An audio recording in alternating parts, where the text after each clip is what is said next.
All right. Welcome. Exciting to have you all here. Thank you for joining. Thank you, Melissa. Thank you, Dan. Thank you, Ian. And thank you all who will be participating today. I just want to go through a few quick things before we get started in the conversation and as people roll in. We are going to be talking about, of course, the Great Resignation and how to respond to it appropriately. Dan Riley's from RADICL, Melissa Arronte is from Medallia, Ian Cook is from Visier, of course. We also want to announce that this PAFOW Live series is going to be every Thursday at this time, and that next year we're going to be extraordinarily excited to be launching a city tour. Right now, we're booked for Seattle, San Francisco Bay Area, New York, Chicago, and Washington, D.C. So look out if you're in any of those geographies for us coming, and we'll share more about that experience in due course. We're also going to be launching an update of our website and the PAFOW community app, which you should see on your screen right now. But today is going to be about you all and your organizations and workers throughout our country who are dealing with a lot of stress brought on by COVID about economic realities and what we in organizations can and arguably should be doing. This discussion today is brought to you by Medallia. So thank you for supporting us over the years. And so with that, I want to just jump into the discussion and introduce you more formally. And so Melissa, if you would you introduce yourself a bit, and then we'll toss it over to Dan. Sure. Thank you, Al. Melissa Arronte. I work for Medallia, and prior to joining Medallia, I was a customer and implemented employee experience and customer experience programs. And now I lead the employee experience practice at Medallia. Glad to be here. All right. Dan? Thank you, Al. And by the way, you need to get your roadshow to Minneapolis. We can set you up at First Avenue, Prince's nightclub. We'll get you on the main stage there. Let's do it. We have connections. Come on, we can do it. I am Dan Riley. I'm the co-founder of RADICL. I was the founder of Modern Survey over many years, and I'm at it again. I can't stop. There's a lot of work to be done, and really happy to be here with my esteemed colleagues, Ian and Melissa, and of course yourself, Al. So I'm looking forward to a great conversation. Likewise. Ian? Yeah, Ian Cook with Visier. Been part of the organization for 10 years and really pursuing a passion for using people data to help organizations make better decisions about how they run people. I do a bunch of stuff around the strategy for the product for Visier, as well as just helping to people understand what this practice is and how they can use it well. So again, looking forward to the conversation and sharing the stage with such an awesome bunch of people. Well, the Great Resignation is getting a lot of press, and you all obviously deal with people data and analytics within some of the most prominent companies in the world, and both large and small. So, I'll start with you, Melissa. The Great Resignation, and so far as that people are leaving voluntarily for a variety of reasons. Are you seeing it? Is it a real thing from your perspective? Certainly. And I think Visier and Ian can offer some great data on exactly what we're seeing in terms of the numbers. And what we see, of course, are the employees commenting in their surveys about what their experience is like. And then ultimately, we see that they terminate or they stay. And we're able to compare those experiences and understand how is the experience different for those who stay and those who leave. And what we'll hear HR leaders say is, people are leaving because, especially in retail, there's, $500, $1,500, several $1,000 sign-on bonus. And so it's so tempting. That's such a large amount of money to move. But I think that's really the simple answer, but not complete, right? Because as we all know, turnover is a lagging indicator of our employee experience. People will stay for less money if their work is meaningful, if they're having an impact. And so rather than going to the easy answer about the bonus, if we can work on the experience they're having and enable and empower employees to make a difference in their customers' lives, we'll retain them and we won't need a bonus.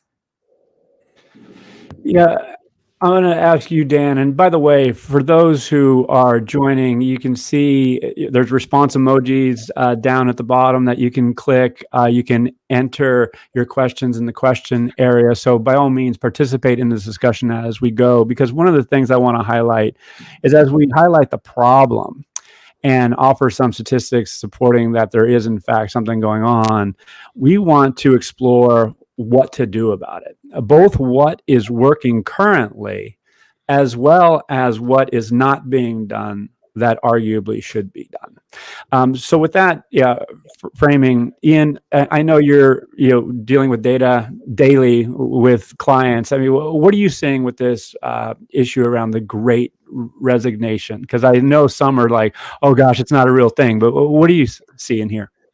It's a real thing. We published about a month ago. We sit on 10 plus million employee records. We serve 11,000 tenants with data on a daily basis. Like our daily user rates is in the tens of thousands of people. So we're sitting on that data direct source from the HRAS. So it's not the survey-based stuff that you'll see from a Qualtrics or a Gallup like I intend to leave. We have a record set that says this person left and they left for a reason which would be classified as resignation. So we're measuring this stuff from the data. We have the way to aggregate that. The data we have that we published up until August of 2021 shows an annual rate of 25%. So 25% of the workforce has left. Comparing to 2019, which was already an elevated year, that's 3 percentage points higher. So 2019 peak in August was 22%. 21 peak in August is 25%. So the rates, the volumes are definitely higher. The second piece, and this is where I think this whole, what does this mean, becomes really, really compelling, and where Dan, Melissa, and myself have this. This isn't just about. It's not just about retention. It's about a rethink on what work means. It's not. Again, a lot of people have passed this off as like, oh yeah, it's all the young people just catching up on their career paths. And sure enough, there's a portion of the data that would point to that, but it's long tenured people. It's people in many different phases of life. That there is no one answer and there is no one reason this is happening. It is a great rethink on what work means. And the data supports that it is happening at high volume across lots and lots of sectors. Some of it driven, as Melissa highlights, by cost, others driven by choices about work. And so whilst the effect is a resignation, there's a really, at the core, we believe there's a really fundamental rethink on work and how people choose to opt into work. And this isn't just an HR problem to solve. This is a business problem to solve. We think it's pretty compelling and of the transition we're going through in terms of part of this pandemic. I want to come back to that idea about work design. But before we do that, Dan, what are your thoughts on this topic? What are you seeing? Yeah, so I mean, the first thing I would say is that the Great Resignation is very real. However, I will say everything that we're seeing in the Great Resignation has existed. It's just been amplified, right? That someone wanting to feel more connected to their job, wanting to feel like they're making a difference, wanting to feel like they're working with a company that gives them opportunity. All these things have existed. And so people have come and gone and left companies pre-pandemic, pre the Great Resignation. But what we've seen is this expedited future of work, screaming ahead at 100 miles per hour, and we weren't ready for it. Organizations weren't ready for it. And I think this is ultimately why we're seeing people leaving the workforce. People have taken time reflecting over a challenging time, a difficult time, to really think about what matters to me, what's important to me. So it's not a new thing, what's happening. It's just what's new is that it's happening very quickly, and it's in a very acute way. So that's now number one. Number two, I do think pay and benefits, and I want to be really clear with this, are important. Let's not forget how important that is, especially in the food industry. There were servers who were working for unlivable wages, who live on tips, right? And asked to continue to go to work. But guess what was happening? Nobody was coming in to order food because we were in a pandemic. And so organizations didn't change, the way we paid, the way we took care of people. So this was a problem. So we have to get pay right. That's important. People need to be paid for the work they do. But like Melissa was saying, that connection to the organization, that connection to purpose, once we get pay right, people have to feel that connection, or all you're doing is buying time. If giving people increases without actually changing culture, without actually changing a commitment to putting people first, all you're doing is buying time, and you're buying time probably getting 50% at best of what that person can bring to the table. So those are sort of two things, and we can't live like that. Organizations who live like that will ultimately crash and burn, to be real frank. We have to have a long play. We have to be thinking about taking care of our people, paying them right, getting benefits right, getting work flexibility right, and ultimately building a culture where everyone can bring their authentic, true selves to work. Well, as you all shared, I'm thinking about who you all are. I've known you all for many years now, and I'm thinking about our community, and we're all, for lack of a better term, do-gooders. We want to do right by the workers as well as the organization. That being said, there's been a lot of resistance. There's leaders who put a good spin on things. They say the right things, but to create systematic processes that enable people to feel seen and heard and empowered over time and at scale has been elusive. And I would, particularly among women who are like, hey, I've had enough. I'm not going to do this. Yet now, with unemployment benefits running out in many cases around the United States, there's going to be arguably an inflection point where, okay, I'm going to have to go to work, but what employers am I actually going to choose? What are my boundaries as an individual, and what do I have to do as an employer to attract high value talent that's actually going to stick around and do their best work? So with that framing, Melissa, what do you see organizational leaders doing differently to create these cultures that are truly attractive and honor, their capacity constraints and celebrate their capabilities? What do you think has to happen differently? So it's something that Ian, Dan, and I talk about frequently. And for us, we call it choose change. And I'll let each of them expand on how we all think of it in our own areas. But I love even what Andrew has just commented here in the Q&A.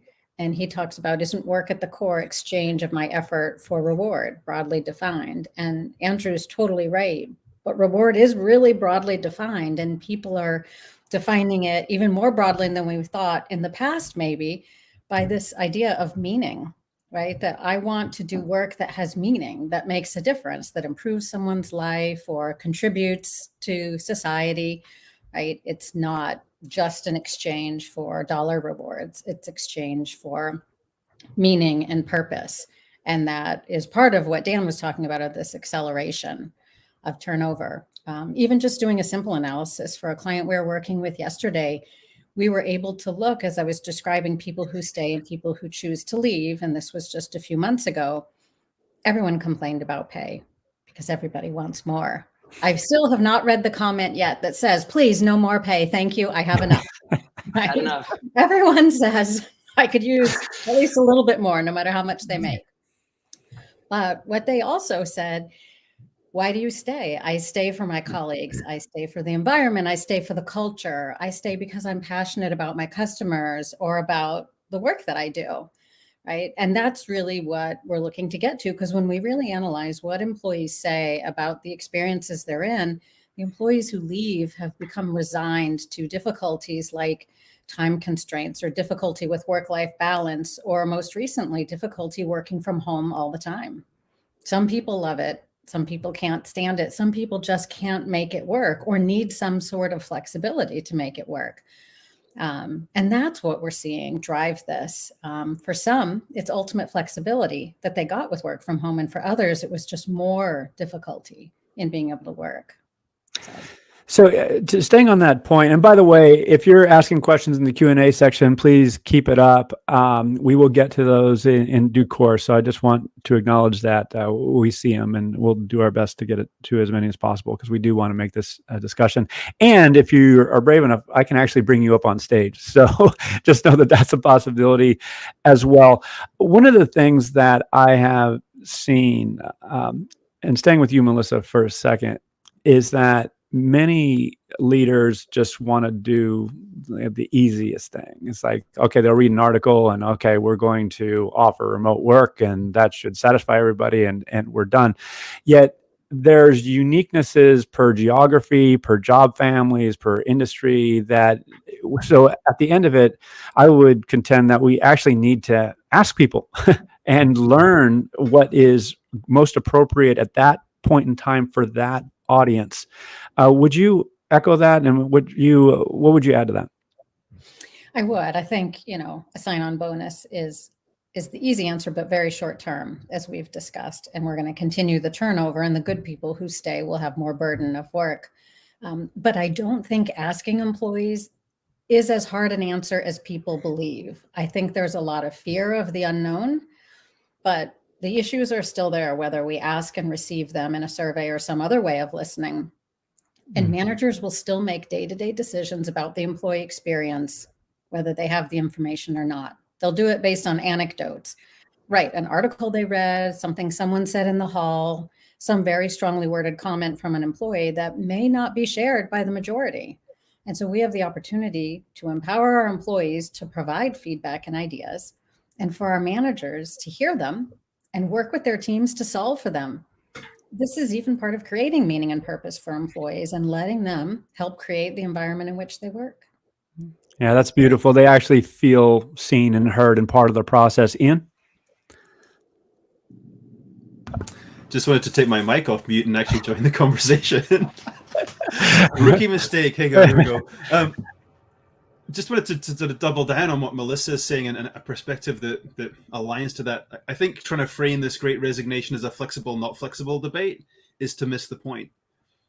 Because as Melissa highlights, for as many people that want flexible work, there's as many people who want an office so they can escape their kids, overstating it, but it's, that is a real, I've had colleagues who've been working from home with a 2 and a 5-year-old.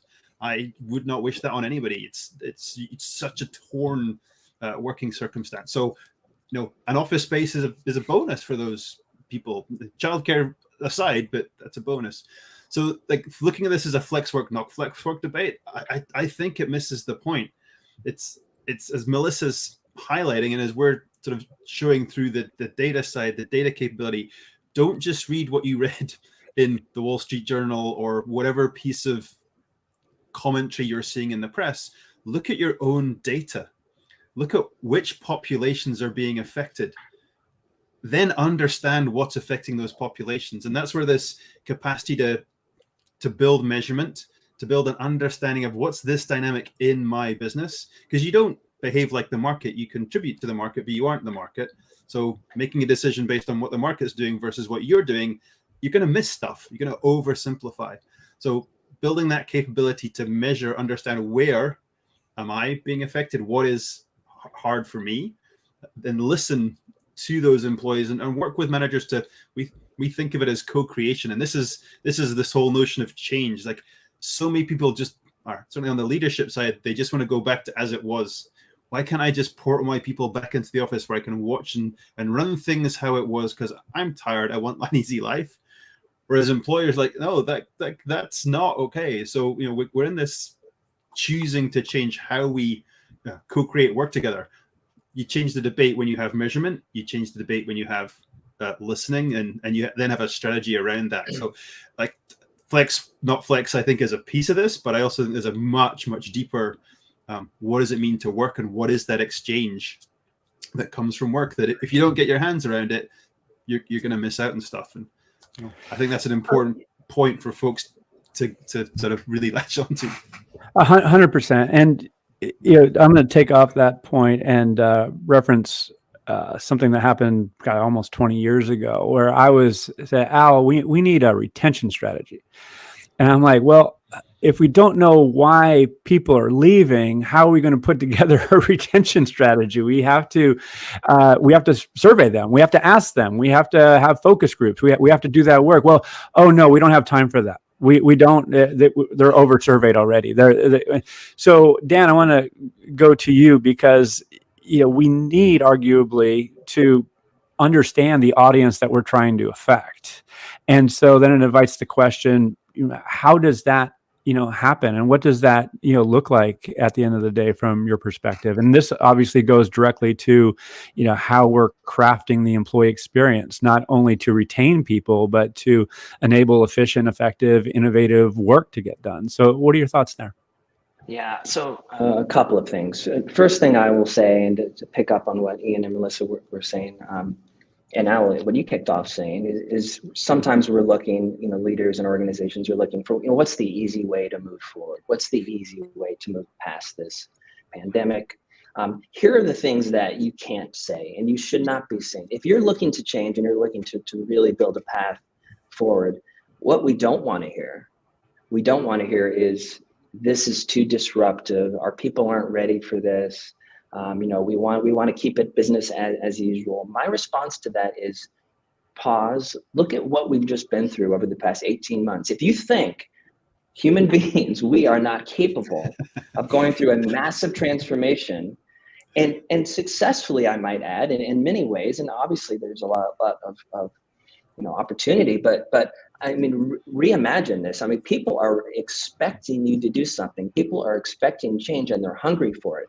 So that's not an excuse. There's no more excuses of saying it's too disruptive. Let's just go back to the annual survey. We don't want to listen to employees in a more authentic, intentional, focused way. It's too much, too often. I call BS on that, number one. So we can't do that. And I think number two, to say, an organization to say, we're doing okay, right? Financially, we're fine. Margins are fine. We're not really going to change, or we're not really going to alter course. Quote unquote blockbuster, right? We're doing fine. I use them and kidding a little bit, but not kidding. If you're not willing to look forward, look at where trends are going, understand how important this is. And when I say trends in this case, that was more business specific, but these are people trends. These are listening to employees, allowing people to be a part of their employee experience. And when we think about choose change and this choose change framework that Melissa was talking about, there's a mindset.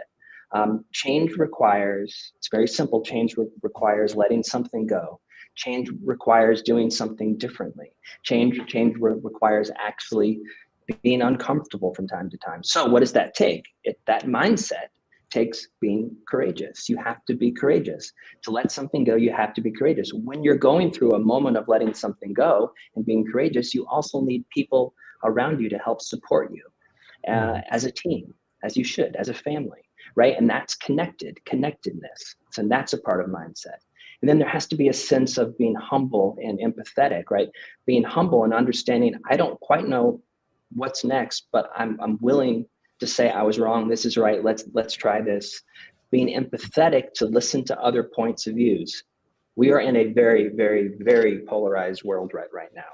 Mm-hmm. We have to stop having so much anger and hate, right? Period. Like mic drop on that. So even within organizations, let's be empathetic. Let's listen to other points of views.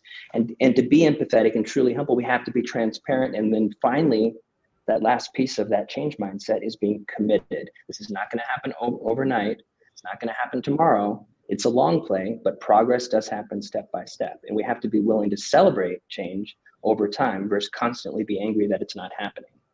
Right. So I want organizations to look at the small wins, the small things, because that is fuel for continued commitment.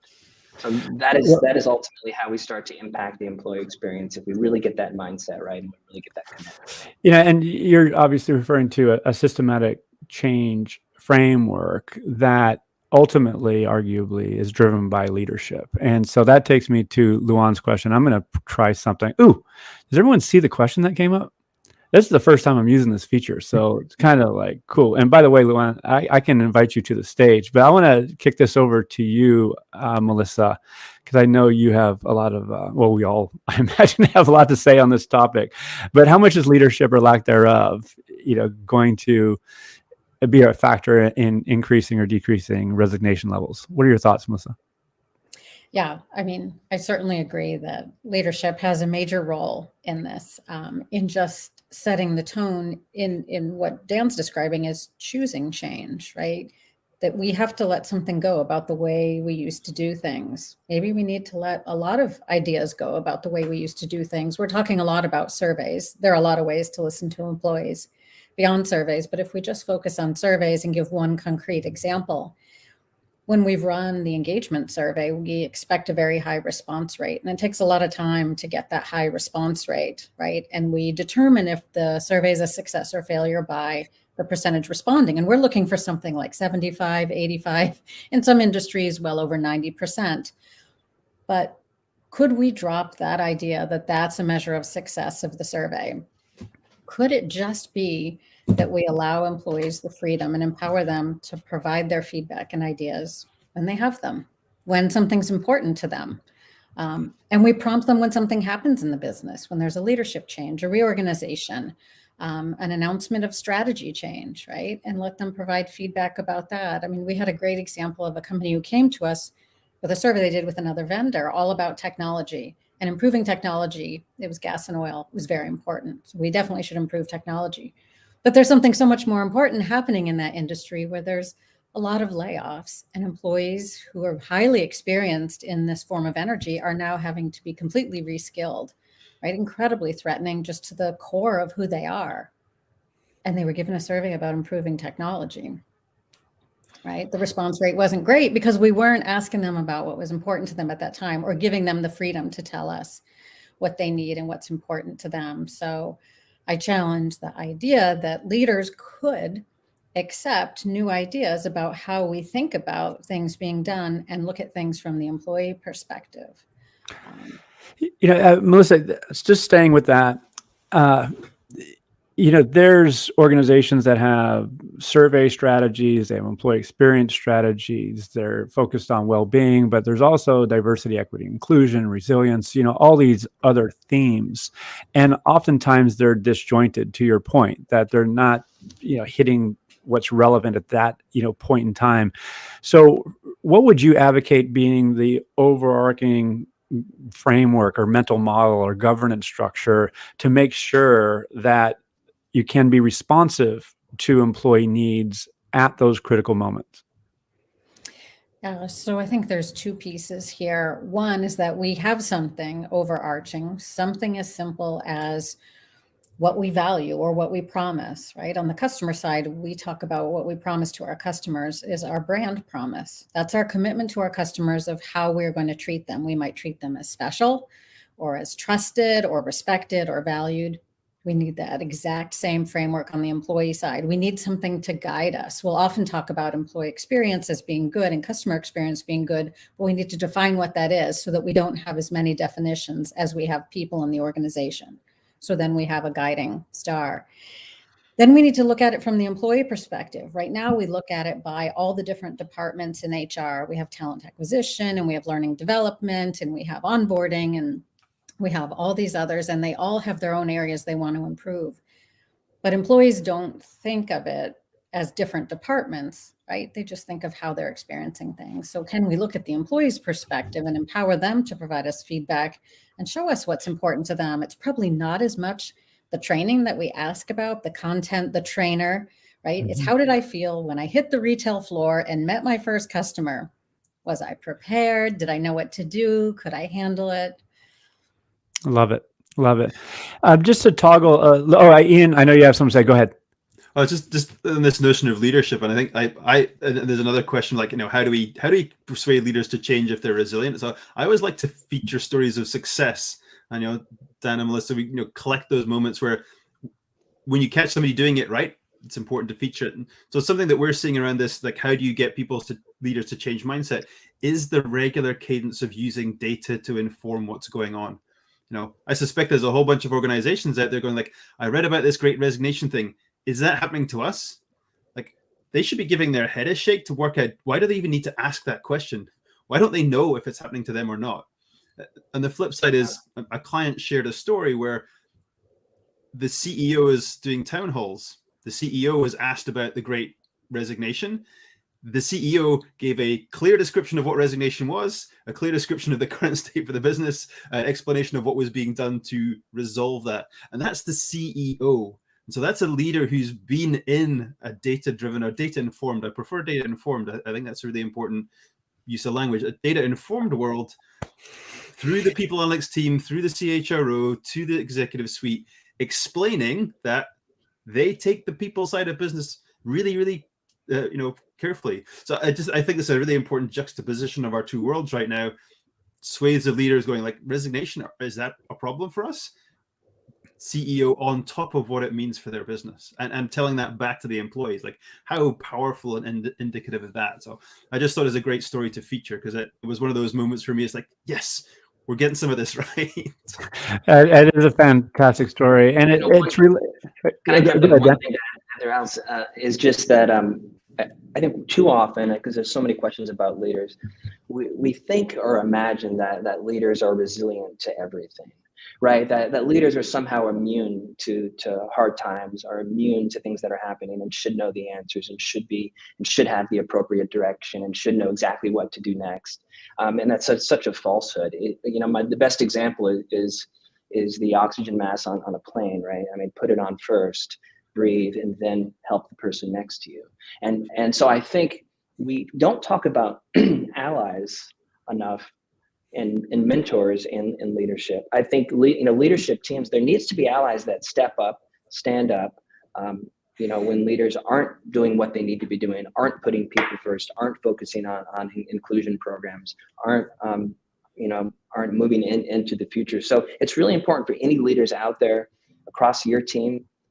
Being bold and doing the right thing matters, period. Always doing the right thing matters. So if you don't like what you're seeing, you feel like we're making some missteps, you got to speak up. And I think this goes across anything in life, but certainly, again, this feeling that leaders somehow are always right is not true. And I think and employees need to be able to challenge at the same time through listening mechanisms like Melissa was talking about, and through conversations.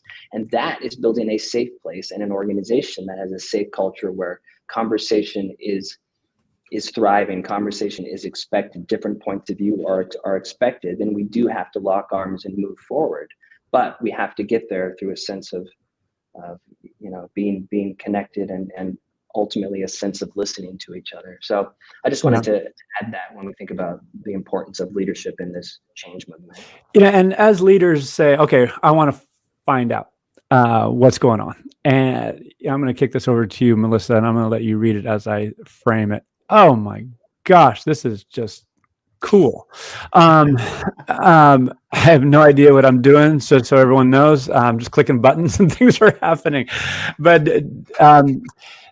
this is not the question I wanted, but I'm going to come back to it. I'm going to do this one first.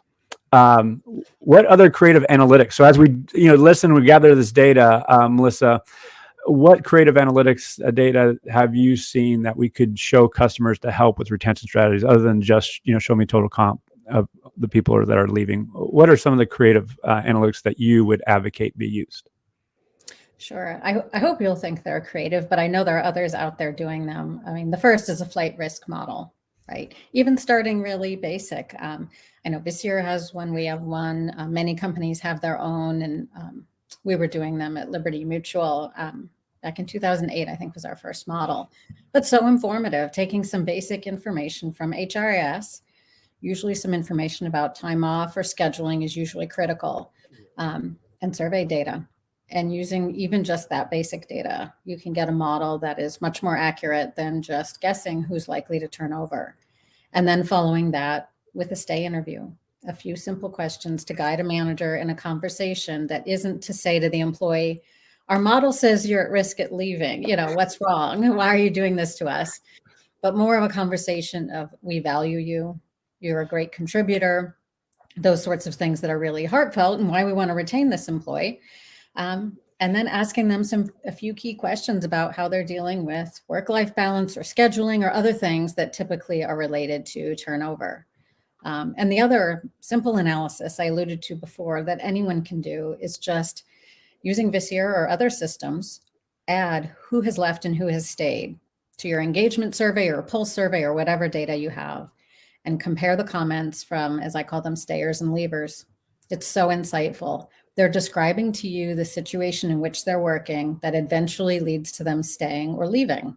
And when we compare those experiences, we can see they're very different. That was the example I gave of people working from home and finding it amazing, and people working from home and really struggling. People feeling really resigned to the fact that the job is stressful, with other people saying, I can feel pressure in this job, but here are some ideas about what we can do differently. Just so many great insights from that simple analysis. Yeah, thank you for that, Melissa. And I want to pick up on the conversation that a manager would have with a worker on his or her team. And what has happened, obviously, in many cases with remote work is people's capacity has been strained given what's happening in their home life, whether it be raising kids, elder care, whatever happens. It's tough. When does the workday end? And we've seen through a variety of research that there are more meetings at a shorter duration, which is shrinking the amount of focus time, and which affects productivity and all these things. So my question is this: let's say I'm having 10 conversations, and everyone says, "Hey, I have too much on my plate," and because the historical mindset, right or wrong, and I think I've shared this with all three of you, is because I believe that as a 53-year-old man, I grew up like many of you in the suck it up generation. Just here's a bunch of work. This is how it is. Just deal with it. And if you're high value talent, you're going to figure it out. You're going to prioritize, and you're just going to figure it out. I understand that logic. I understand that rationale. It's been pervasive for many years. However, it's burnt out people. It's arguably unfair. It's arguably unethical. And now workers are setting boundaries and saying, hey, I'm not going to do that anymore.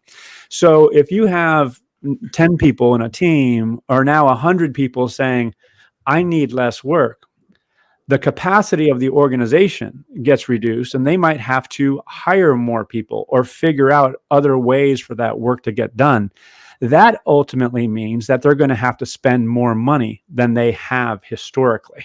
Like the per hour contribution of even a salaried worker might go up, and that means more cost to the organization. So at the end of it, I'm curious, going back to leadership, is there going to be the courage to say, you know what, that's the right thing to do, that we are not all about maximizing profit over this quarter, that we're optimizing well-being of our workforce relative to the output that we want to create in this organization. So sorry for the long-winded setup, but ultimately I see that rub being imminent. So staying with you, Melissa, then we can go around the horn on this. Do you see leaders having the courage to understand that might be here right now as a challenge to solve or imminent, or am I misreading something?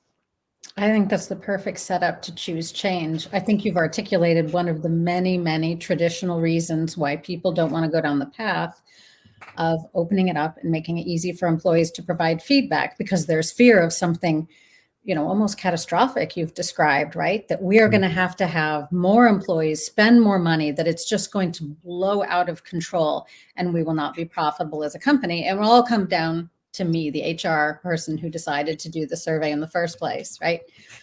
Those problems are there, whether that survey went out or not, right?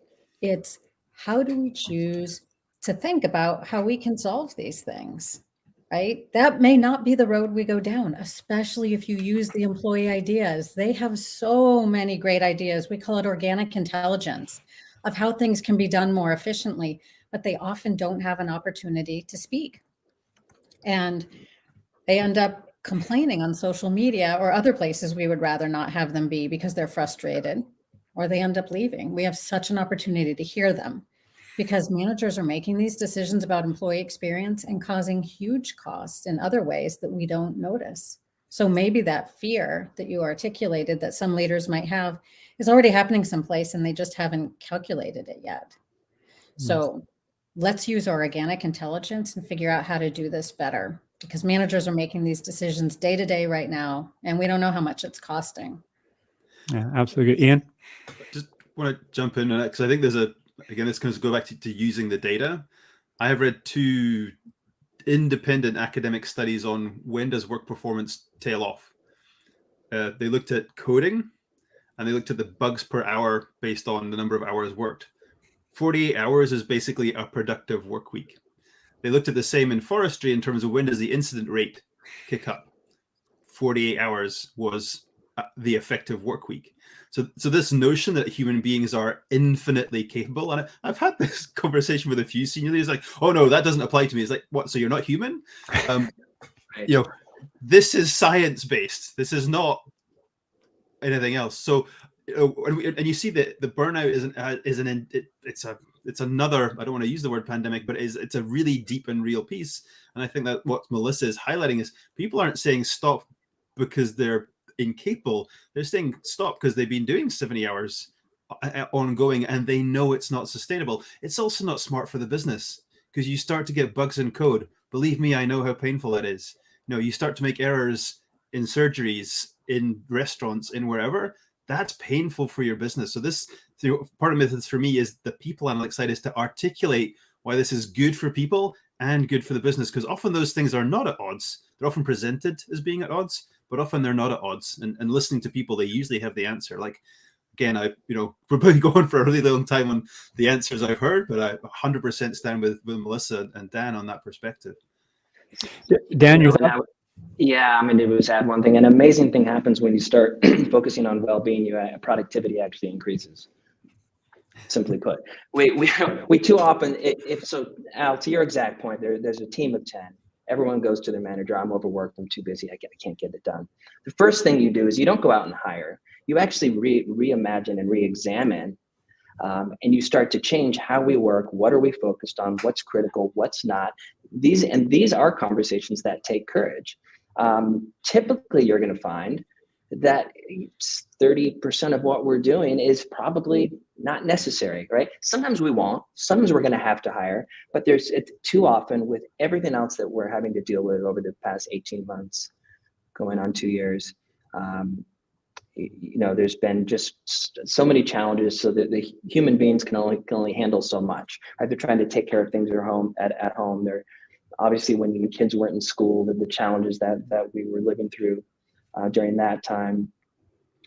Obviously, there's a lot of community activism in a good, really healthy way going on. So people want to be a part of community. They want to be a part of helping beyond work. And that's that concept around whole person experience and making sure we celebrate that and allow someone to spend time.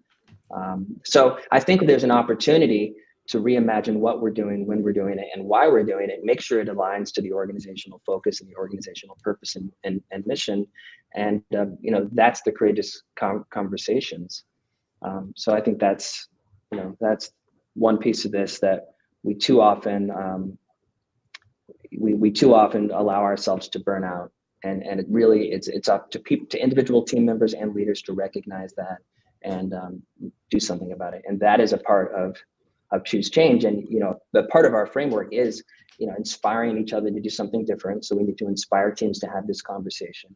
Right? Then we need to prepare. What do we need to do? We have the right technology in place to get the work done. Do we have the right people? Do we have the right people doing the right things?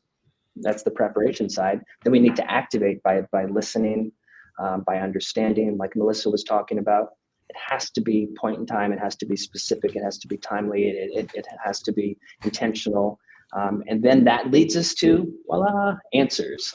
And answers allow us to change. And once we get into that loop of activating and answering, illuminating truth, illuminating what we can do, what we need to change, that creates a sustained change model.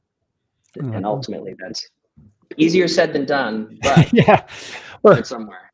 It obviously takes systematic thinking and takes commitment and takes getting out of this functional mindset. And to your point, it's disruptive of what we have been doing historically. And so there has to be an appetite and propensity to do something different, to change. So I'm going to get to some audience questions right now. I actually brought this one up earlier. Ian, this is directed to you. So if you want to take a first go at it, do you see fragmentation in the market numbers around resignation based on total number of years or work experience or level of role? Yeah, so there's a report we published. It's available on Visier's website. It's called Stop the Exit. That broke down resignation by different tenure bands and different age bands. We also looked at it by industry, and it's different for different populations. The largest increases that we saw were actually in the 5 to 10, 10 to 15 year tenure rates, not the 0 to 3 years as you'd expect. Again, the largest increases we saw were in the 35 plus age bands, not the 0 to or 25 to 30 as you'd expect. So this is why this is different. This is not just catch up. This is people reorienting their careers, their work, their experience, because it is highly fragmented.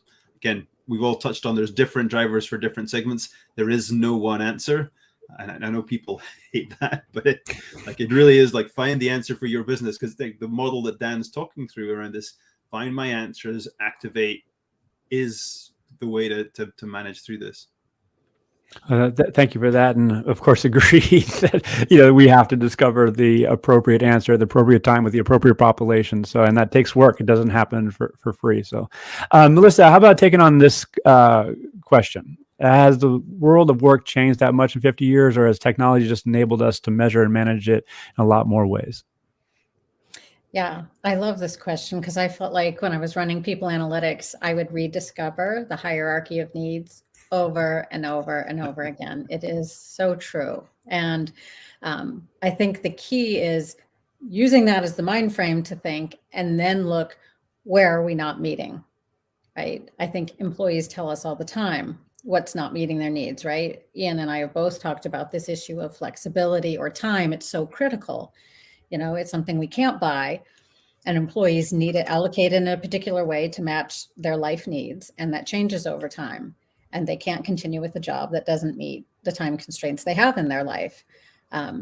So that is one of the first things we have to look at. And that's why we so often find in flight risk models scheduling and time, because you can't live that way. So I think if we take that as a mindset and start there, we often get where we need to go much faster.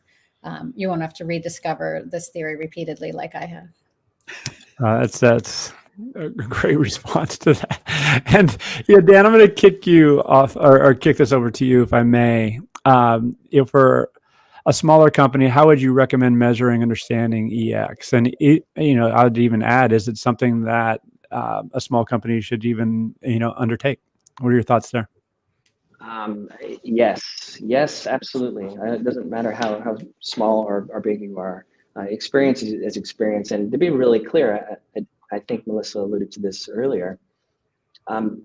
Employees don't think about those moments, experiences categorically. It's just something that happens that went great or didn't go so great, to put it in really, really simple terms, right? Whether it's during the onboarding process, whether it's in the interview process, whether it's in a team meeting, whether it's you don't get an opportunity to share what's on your mind, whatever that might be, or it's a mistake in payroll, or it's a mistake in a benefits package. These are experiences. When it happens to someone, it creates an emotion, and that emotion leads to an action, and then ultimately behavior. So I think as far as understanding experience, the first thing we need to do is we need to listen to those moments where things aren't going right, and listen to those moments where things are going right and celebrate them. I recommend organizations don't try to get too tactical, too specific, too quickly. Let's not start to categorize in buckets. Let's think about talent acquisition, employee experience. Now let's think about leadership and development, employee experience. There's times we have to go deep into specific areas, no doubt. But first, take a wider step back, a more macro look at experience. Listen to your employees. What are some trends that you're seeing? What are some consistencies that we're just not getting right? Where are we knocking it out of the park on a regular basis? Let's amplify that. Let's celebrate that. Love it. Absolutely love it. And let's stay with this question for a bit. And this might be our last question, and then we'll wrap. If you have other questions, by all means, ask them. I will make a commitment to everyone who asks a question. I will personally follow up or get it to one of our panelists to follow up directly. So keep them coming.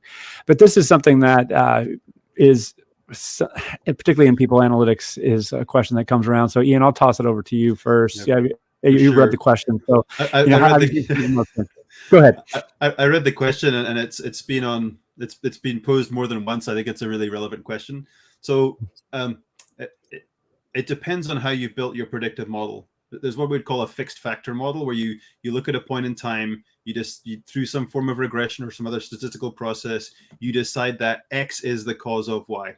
The classic for that a while ago was commute distance was the cause of resignation. There was, you'll probably remember, Al, it was a 2 or 3 year window where everybody was out calculating how far you traveled to work, because that was what was going to cause you to leave. Never an advocate of what I call a fixed factor model, because context changes, life changes, not everything's the same for everybody. They were what was doable. They are a little too simplistic in my view. So if you have one of those fixed factor models, I would seriously question it, because the context it was made in is no longer the context it functions in. It should change. What we have at Visier is a machine learning model, which runs a thing called a random forest and generates statistical probabilities on thousands of different nodes, and then runs a training cycle to work out which one of the models works best. So as it's running for our customers, and as this resignation wave is going through, it is learning and relearning how to apply what it knows to come up with the best model. Its accuracy is likely to degrade, because disruptive events do that to any form of prediction. But I'm with Melissa. It's like, what do you want? Do you want a prediction that's 60, 70% accurate, or do you want to guess? Like, no, this piece that has been presented to me a few times often by journalists, like, well, if your algorithm is not 95% accurate, can you use it? And it's like, well, how accurate is guessing? I have a 20% resignation rate, so how good am I going to do guessing? Not very well, right? So if I got 60% accuracy, is that better than a guess? Yes. So how do I want to run my business? I don't want to guess. I want to be informed with an appropriate gauge on the quality of the information. That, for me, has always been the pragmatic way to use people data. So, our algorithm is getting better. It will continue to get better, because it will detect all this change and apply that. It's had a degradation in its predictive capacity, but it was pretty damn good to start with. If you're using any kind of AI, you cannot ever use it blind. You must always validate. You must always test. To do otherwise would be unethical. Please don't. I'll stop there. Melissa, Dan, any comments on this? Yeah, I love Ian's answer. I'll take a very different approach. It's something I've seen actually consistent in the models is emotion. So Dan raised the topic of emotions, and we still find those predictive of turnover. And some specific emotions I'll mention, feeling like I really belong. I've seen that. I'll call it an emotion in models that I've looked at 10 years ago, and I'm still finding them significant today. Another one is feeling valued. So whether you're coding that using AI or text analytics, looking at comments, or if it's a question, we're still finding some of those emotions to be predictive of turnover. Yeah, the only thing I would just quickly add to this is 100% agree with Ian and Melissa stated. I just think that we also have to be really paying attention to different elements around that link more to the whole person. Again, if you rewind 18 months, we were talking about the importance of connecting individual values to organizational values. Did we obsess over that in data models enough? Maybe some companies did, maybe some companies didn't. That absolutely would have been predictive of turnover during the Great Resignation. So again, let's remember these people analytics, not just specific to hard data, but softer data, emotional data, what's on people's minds, making sure people are really feeling fulfilled. We have to be using that data and leveraging that data as we build analytical and predictive analytical models. Yeah, absolutely love it. I'll say it on record. I miss you three. It's been way too long. Need to get together in person here. So as we start to wrap up, I want to thank you for contributing today. I want to thank everyone who's joined us. The question came through the chat. Will this be available as a recording? Yes, it will. Look for that early part of next week. We'll send out an email.